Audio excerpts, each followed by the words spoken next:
Chapter 260, Bright Moon Over the Sea. By the time Fan emerged from the small alley, the green-robed young woman had already stepped into the dust medicinal shop. As soon as she made her way into the shop, all of the female employees inside were instantly struck by a sense of inferiority in her presence.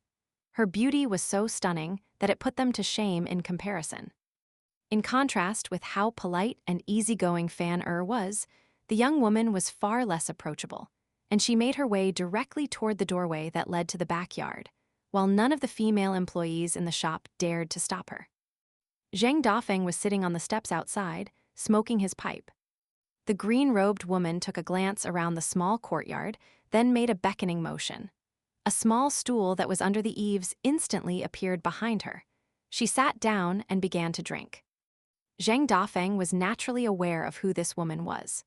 She was the first person that he had met upon entering Old Dragon City, the relatively unknown young mistress of the Fan clan, Fan Junmao. The 5 major clans of Old Dragon City were Fu, Sun, Fang, Hu, and Ding. The Fu clan had an earth immortal in the form of Fu Qi, as well as 4 celestial tools in its possession, while the Sun clan was renowned for its immense foundation and its nascent tier patriarch. The Fang clan had no nascent tier cultivators among its ranks, but it did have 2 7th-tier martial artists and a golden core tier swordsman, giving it unmatched influence over the southern mortal empires of Eastern Treasured Vile Continent.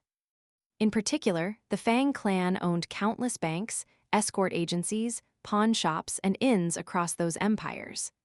In contrast with the Fu clan and the Sun clan, the Fang clan's businesses weren't as profitable, but where it lacked in quality, it made up for in quantity.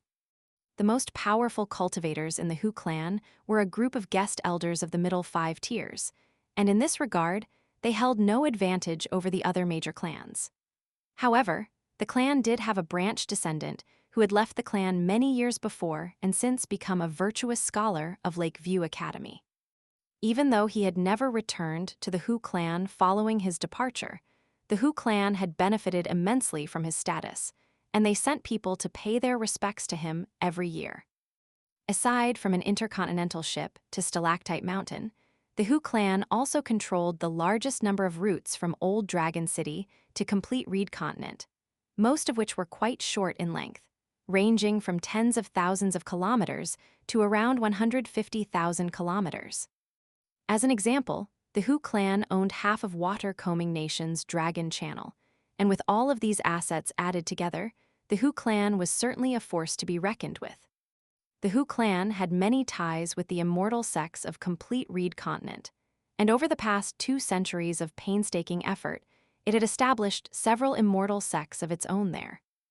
The Ding clan was almost stripped of its status as one of the 5 major clans to be replaced by an up-and-coming clan that had been a fierce competitor for close to a century. The situation had become particularly sticky because the Ding clan had made an enemy of Chu Yang, the cultivator on the Dragon scaling platform and the #1 golden core tier Qi refiner of Old Dragon City. As a result, the Ding clan had fallen into a terrible rut, one that it didn't seem like it would be able to get out of. However, in this dire situation, the arrival of a young man from Great Southeastern Continent changed everything. When he first entered Old Dragon City, he was extremely downtrodden, and he left the city just as downtrodden as he arrived, unable to make even the tiniest splash in the city. However, right as the Ding clan was on the verge of collapse, this very young man actually provided the Ding clan with the personnel and money that it needed to make a recovery. In exchange, all he took with him was a single woman. Only then did it come to light that the young man was a direct disciple of the most powerful cultivating sect on Parasol Leaf Continent, and he was an extremely prestigious figure. After that, the Ding clan established close ties with Parasol Leaf Continent, allowing it to develop rapidly, to the point that it was beginning to catch up to the Sun clan. Out of the 5 major clans, the Fan clan was the only one who had a rather nondescript and mundane history. The clan had neither nascent tier patriarchs, nor any particularly formidable golden core tier cultivators or prodigious young descendants.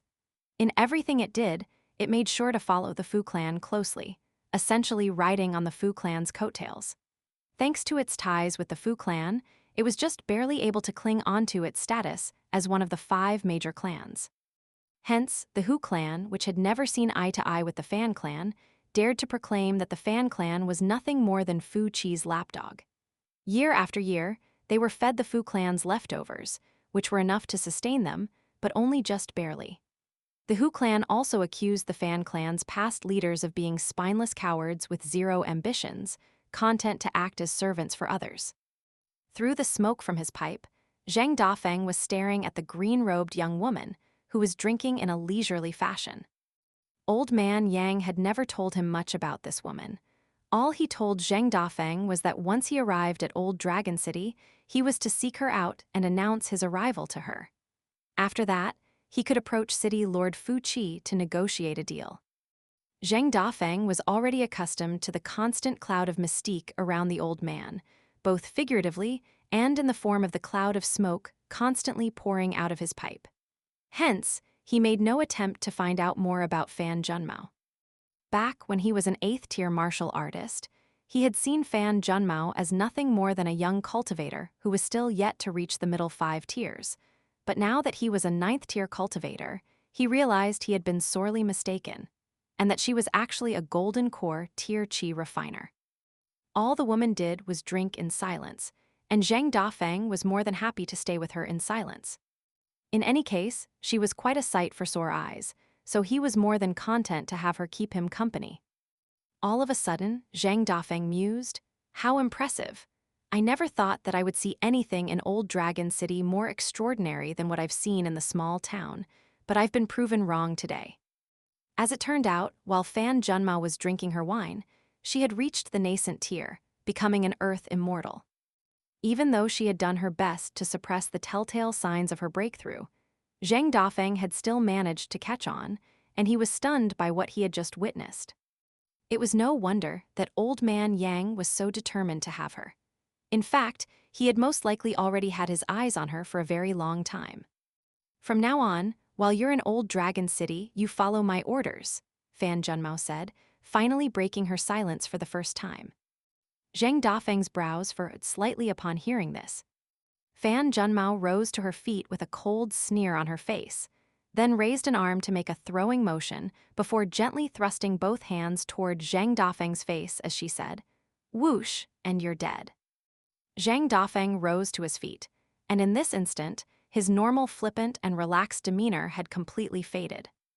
Zhang Dafeng had been beaten to within an inch of his life by Li Er more times than he could count, and as a gatekeeper, he had killed dozens of people who had come to Jewel's small world in search of fated opportunities. He was certainly not just going to allow any random woman to make light of him like this.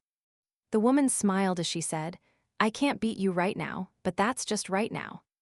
In the next instant, her entire body disintegrated into wisps of dark green mist that rose up into the heavens to fuse as one with the sea of clouds up above. In the next instant, she was sitting on the edge of the sea of clouds with her feet dangling over the side, gently swinging back and forth. As a result, the entire sea of clouds was undulating slightly, as if she were using it as a swing while continuing to drink wine and look out at the sea.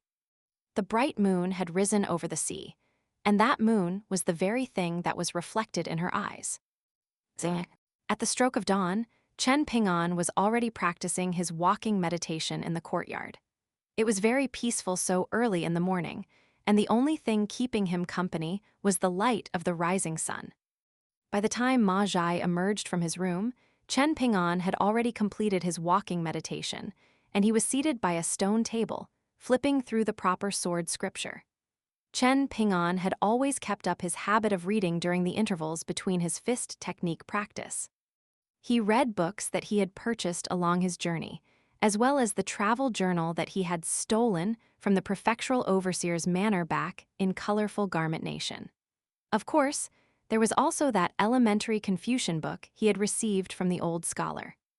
During the course of his journey with Qi Dongshan, he had learned that for something to be called a proper scripture, there were extremely important connotations involved. A book that could be referred to as a scripture already placed it at the pinnacle of its kind, and a proper scripture was even more extraordinary. Zheng Dafeng appeared to be quite lackadaisical and unreliable, but when it came to certain things, one could definitely count on him. Zheng Dafeng didn't like Chen Ping'an, and the feeling was very much mutual. However, just because they disliked each other didn't mean that they could only see each other's negative traits. Conversely, just because two people liked each other didn't mean that they viewed everything that the other did through rose-tinted glasses. An example of this was Gu Kan. Despite his young age, he had a very dark and spiteful personality, and Chen Ping'an was very worried that Gu Kan would become someone that he came to detest after spending an extended period of time with the river severing true lord of Bamboo Scroll Lake. Back when Li Huai first left the small town, he had been a massive coward, and Chen Ping'an wondered what he was like now. Did he dare to step up for his friends in their time of need, or was he still the same sniveling coward who only dared to hide behind Chen Ping'an at the first sign of danger during their journey to Great Sui Nation? Lin Xiaoyi was mature beyond his years and an outstanding cultivation prodigy who was very dedicated to the pursuit of the Great Tao. While this dedication was a good thing, Chen Ping'an was worried that too much of a good thing could ultimately prove to be detrimental. If he were to become so obsessed with his pursuit of the Great Tao that he began to view Li Baoping and Li Huai as hindrances, thereby distancing himself from them, then that would be a very unfortunate tragedy. Then there was his best friend, Liu Xianyang. A very long time ago, Liu Xianyang had declared that he was going to see the tallest mountain and largest river outside the small town, and that he definitely couldn't just die in such a tiny place as their hometown. Would he be so enamored by the scenery that he saw outside the small town that he would be unwilling to return home? Chen Ping'an was always concerned about one thing or another, and that was why he genuinely envied Fan Er, who never seemed to have a care in the world. Chen Ping'an was different from his neighbor, Song Jishin, and Ma Kexuan of Apricot Blossom Alley. Those two were prodigies destined for great things. If they saw a good thing that they couldn't take for themselves, then Song Jishin would most likely begin insulting that thing, while Ma Kexuan could destroy that thing altogether if he were in a bad mood. If he couldn't have it, then no one could. With these thoughts in his mind, Chen Ping'an continued to flip through the pages of the proper sword scripture. In the face of a concept as prestigious as a proper scripture, swordsmanship was a very minor concept in comparison. They were merely the techniques used by swordsmen, and only swordsmen who were also qi refiners could be said to be pursuing the sword Tao.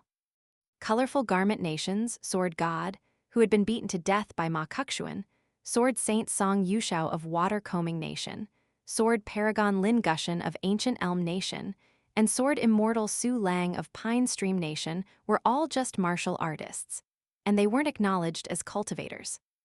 In stark contrast, Liang was clearly the most powerful swordsman under the heavens, yet he didn't like to identify as a cultivator and constantly traveled the world while posing as an incompetent and braggadocious swordsman.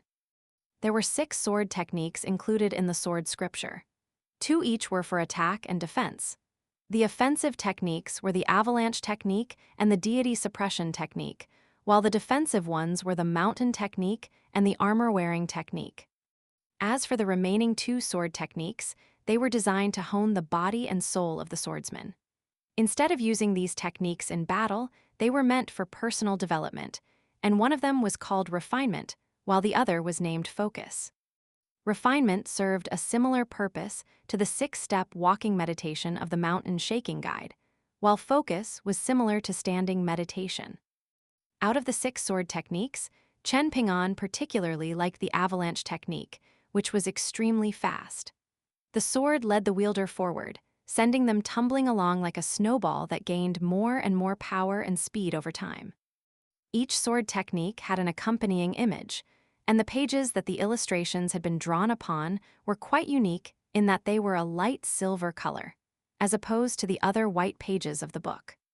The illustrated figure demonstrated the sword techniques from start to finish before repeating the process in an impeccable fashion. And there was also a golden line within the figure's body that slowly traveled along a set trajectory. Even the most complex sword techniques under the heavens were ultimately still just a sequence of movements, and any martial arts prodigy would be able to imitate a sword technique with some practice. However, the key lay in the root of true qi circulation, and this was often the key when it came to advanced martial arts techniques. One had to learn which acupoint the true qi had to set off from, which acupoints it passed through, and where it ultimately came to a rest. During this time, one also had to focus on the speed at which the true qi was traveling.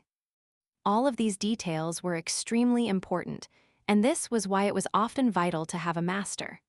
Sometimes, certain instructions simply couldn't be properly conveyed through writing, and verbal instructions were required to get the point across. The proper sword scripture had an introduction of several dozen characters, briefly laying out the origins of the sword scripture. The main text gave detailed explanations of how the 6 sword techniques were to be practiced, and there were also some annotations from Zheng Dafeng, providing his personal analysis.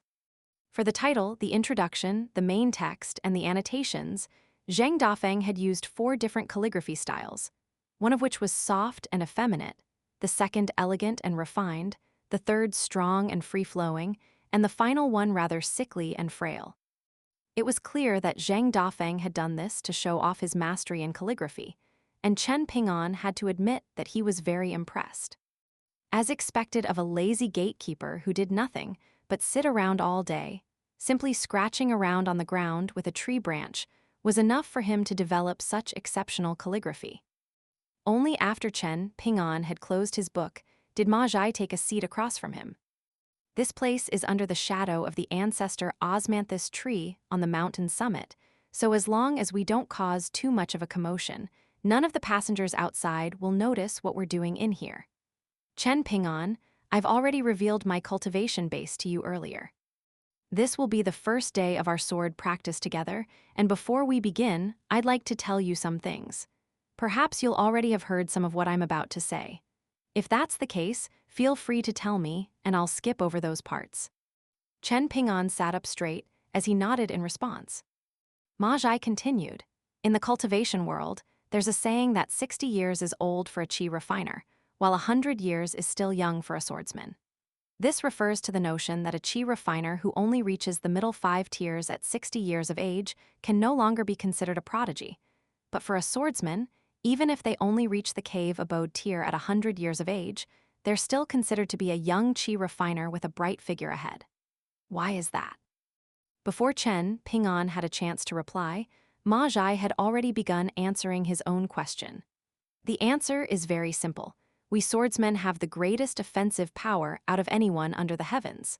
Becoming a qi refiner is quite difficult as it is, and even more aptitude is required to become a swordsman. On top of that, whether one will be able to nurture a bonded flying sword is another major hurdle. Even if one can successfully achieve that goal, an immense amount of resources will be required to support their cultivation from that point onward. Right now, I'm 270 years old, and I reached the Golden Core tier 80 years ago, creating quite a stir in Old Dragon City at the time. 4 of the 5 major clans attempted to recruit my services as a guest elder for very substantial compensation, but that's a story for another time. The reason I'm laying out this background information for you is because I want to tell you that as soon as I made my breakthrough, I realized that there's no chance I'll ever be able to reach the nascent tier. Do you know why that is? Once again, Ma Zhai answered his own question. The first reason is insufficient aptitude, and the second reason is insufficient funds. A self-deprecating smile appeared on his face as he continued. If the Fan clan was willing to spend half of the clan's entire wealth to help me refine my bonded flying swords and purchase all manners of natural treasures to forge a sword furnace for me, perhaps I would be able to make the breakthrough. However, no matter how good the Fan clan is to me, there's no way I can expect them to do that. After all, my surname isn't Fan. Even though Ma Zhai had come to terms with this fact long ago, a hint of dejection still appeared on his face as he spoke about this subject. Just as much as Ma Zhai was telling Chen Ping'an this story, it seemed like he was also trying to console himself, and he continued, even on Mount Longhu, which stands alongside the top 3 sects of Taoism, a differentiation is made between direct-line heavenly masters of the heavenly master residence and external heavenly masters who don't carry the Zhang surname. There have been many exceptionally gifted immortals of the upper 5 tiers among these external heavenly masters, and there have even been cases of external heavenly masters defeating great heavenly masters of the heavenly master residence in the past. But the heavenly master seal and the immortal sword had never fallen into the hands of an external heavenly master. Chen Ping'an understood the reasoning behind this quite well, and he nodded as he said, "Ultimately, weapons are devices of slaughter and destruction. When it comes to the top cultivating sects under the heavens, they're no less powerful than major nations, so they must be particularly careful with how their weapons are assigned. If those powerful weapons are handed down willy-nilly, then that would only spell disaster in the future, and it could lead to catastrophic consequences." "That's right," Ma Zhai replied with a nod. He had always thought that Chen Ping'an was a young master from an affluent clan, so he wasn't surprised at all by Chen Ping'an's insights on this subject. He heaved a faint sigh. While the majority of powerful figures and entities under the heavens know the importance of exercising caution and discretion, this is a very complex world, and there are still many people who like to do whatever they please and are intent on talking to everyone and everything with their fists and their swords. These people aren't exactly wrong. To be honest, bystanders like myself can't help but feel envious of these free spirits who do whatever they please without any regard for consequences. However, this can only be the exception, not the norm. Otherwise, the entire world would descend into chaos, and that would certainly not be conducive to any positive outcomes. It was clear that Ma Zhai was speaking from experience, perhaps having witnessed many such free spirits in the past. For Golden Core Tier Qi refiners, particularly Golden Core Tier swordsmen, they were all well respected everywhere, even on the Middle-earth Divine Continent. However, even on Eastern Treasured Vile Continent, a Golden Core Tier swordsman couldn't just do whatever they pleased. Ma Zhai suppressed the complex emotions in his heart as he smiled and continued, "You are a martial artist, yet you wish to train in the way of the sword. In doing so, you must envision me as your enemy, so you need to be aware of some things about Qi refiners." All of a sudden, Ma Zhai's voice trailed off there. "I'm sure you're already aware of all of this. Should I skip this part?" Chen Ping'an shook his head in response. "Please go ahead, Mr. Ma. I'm happy to hear what you have to say." Ma Zhai smiled as he continued. "The middle 5 tiers for Qi refiners consist of the Cave Abode tier, the Sea Observation tier, the Dragon Gate tier, the Golden Core tier, and the Nascent tier. Upon reaching the Golden Core tier, one will be able to transform their entire sea of Qi into a Golden Core. As for the size, quality, and power of the Golden Core, that differs from person to person, but generally speaking, one can roughly determine the quality of their future Golden Core once they reach the Dragon Gate tier. At the time, my core abode was very rough around the edges, and I was very fortunate to have been able to manifest a Golden Core, but it was never going to be one of a very high caliber. Hence, I knew that it would be impossible for me to reach the Nascent tier.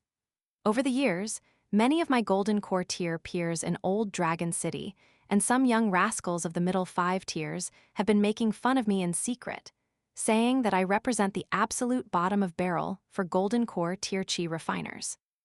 Ma Zhai suddenly burst into laughter as he spoke about what should have been a rather embarrassing topic, and it was clear that what others were saying behind his back didn't weigh on him at all. "Can I ask you a question about your exact cultivation base, Mr. Ma?" Chen Ping'an suddenly asked. "Of course," Ma Zhai replied with a nod. "At what age did you reach the Dragon Gate tier, and how many pieces of artwork were there in your core abode?" Chen Ping'an asked. With that, Ma Zhai became even more convinced that Chen Ping'an had come from an affluent clan or a top-tier cultivating sect. Otherwise, there was no way that he would have been able to raise such a question. For those itinerant cultivators who had stumbled into the middle 5 tiers through sheer luck, there was a very good chance that they would never find out that it was possible to have more than a single artwork in one's core abode upon reaching the Dragon Gate tier. True cultivation prodigies could have 2 artworks in their core abode, and among all of the cultivators that Ma Zhai had encountered, there were several nascent tier Earth immortals who had 2 such artworks, and there was even an unpolished Jade tier immortal who had as many as 3, which was almost unheard of. Ma Jai stroked his beard with a smile as he replied in a candid fashion. Earlier, I mentioned that I reached the Golden Core tier at 190 years of age, but I actually reached the Dragon Gate tier a very long time before that, sometime in my 120s. This is only because I began cultivating quite late. Otherwise, I would have almost definitely been able to reach the Dragon Gate tier before turning 100. A stunned look appeared on Chen Pingon's face upon hearing this. Ma Jai's smile widened a little at the sight of Chen Pingon's reaction, and he mistakenly assumed that Chen Pingon was stunned by his cultivation aptitude. Unbeknownst to him, Chen Pingon had only raised this question as he had overheard Ning Yao grumbling to herself back in his ancestral residence on Clay Vase Alley, complaining about how she had only reached the Dragon Gate tier, and that she only had 6 pieces of artwork in her core abode. Chen Pingon removed his sword nurturing gourd from his waist, then hurriedly took a few sips of osmanthus wine to calm his nerves. Ma Jai smiled as he consoled. Given your outstanding aptitude, even as a pure martial artist, I'm sure you'll reach the same heights as I have, if not beyond that. As long as you work hard and remain consistent, the great Tao is yours to pursue. Let's start today so you can grow accustomed to my sword chi. Chen Pingon could tell that Ma Jai had misconstrued his astonishment, and he could only give an awkward nod as he replied, "Sure." Ma Jai rose to his feet, then put on a serious expression as he said, "When it comes to the 3 chi tempering tiers of martial arts, the soul, spirit, and gall are the main things being honed. Among them are the 3 immortal souls and 7 mortal forms, of which the 3 immortal souls are embryo light, refreshing spirit, and serene essence. I will use 3 different types of sword chi to help you cleanse, buffet, and refine your 3 immortal souls. Don't worry, I'll make sure that I don't harm you during this process. In the meantime, you can practice the 4 offensive and defensive techniques on that sword scripture, if you can, that is." An amused smile appeared on Ma Jai's face here. He didn't know how Chen Pingon had attained the foundations of soul, spirit, and gall at only the 4th tier. But for a pure martial artist, having the sword chi of a Golden Core tier swordsman sweeping through their 3 immortal souls was surely going to be an excruciating process. Hence, it was yet to be seen whether Chen Pingon would even be able to stand still in the process, let alone practice any sword techniques. Having said that, if Chen Pingon really could persevere, even for only a short time, then he would surely make rapid progress in those 4 sword techniques. Be careful now, young Master Chen. I will now be using my sword intent to test out the depth of your 3 immortal souls. A bonded flying sword flew out of his chest as he spoke, hovering between himself and Chen Pingon. I have named this sword Shade as I was under the shade of a huge tree when this sword first emerged. It's already been with me for over 2 centuries, and it's not particularly sharp, but it's quite effective when it comes to stealthily slicing through the souls of my opponents in battle. Chen Pingon replaced the sword nurturing gourd on his waist, then patted it vigorously a couple of times, urging 1st and the 15th to stay put in the sword nurturing gourd instead of flying out at their own discretion. After that, his brows furrowed slightly as he remained still on the spot, and even his aura and breathing hadn't changed at all, much to Ma Jai's astonishment.